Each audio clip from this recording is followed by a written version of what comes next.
In the high desert of northern New Mexico, if you listen carefully, you just might hear something more than the wind. It's the underground sound of a man obsessed.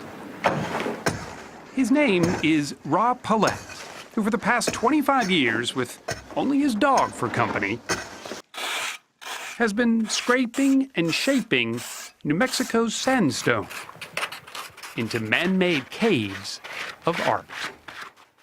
Do you think you're obsessed with cave digging? Would you call a child being obsessed with play?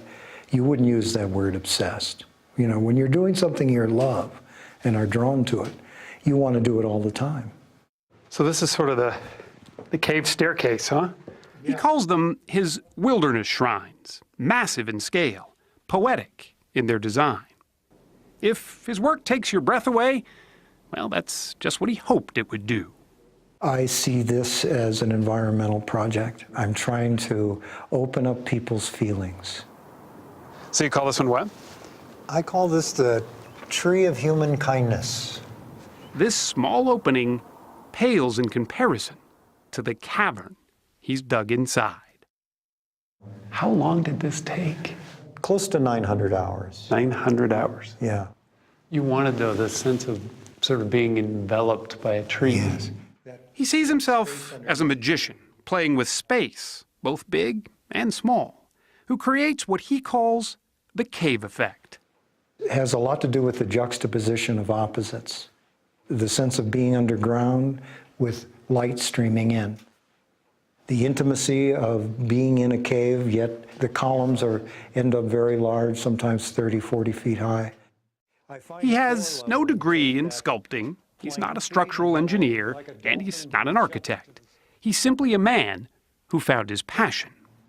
Most of the wonder that I feel is in the actual making of the caves. Once they're made, You move on. I move on if I want fresh wonder. He's found that fresh wonder digging about a dozen caves so far, most commissioned by nearby residents who want a piece of livable art. What was here before you started digging? Well, there was just hillside. This cave along the Rio Grande River even has power, a wood floor, and a colorful bathtub with running water. It took Paulette 2 years to dig. He charged a mere $12 an hour in labor. You don't do this for the money. You're not getting rich off making these beautiful places. No, it's the process. You know, I'm having the time of my life. You can see the way they're offset here. Amazingly, Ra Paulette's designs have been largely unnoticed. Until recently, that is. I use only hand tools, shovels, mattocks, scrapers. A documentary filmmaker heard of the caves and spent 3 years following Paulette as he dug. The result was Cave Digger, a film so unique it was nominated for an Academy Award. I'm in the big time now, so now. Suddenly, Ra Paulette was a caveman with a following. So I take it in your career as in real estate, you've never really had to sell caves before. This is definitely a first.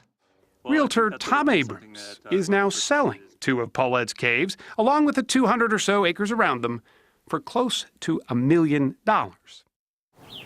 But Paulette won't see any of that money. It all goes to the seller. Does it ever get lonely up here, doing all this work? You know, I'm never lonely. He agreed to show us his latest project. This is the largest thing I've ever done. He calls it his magnum opus.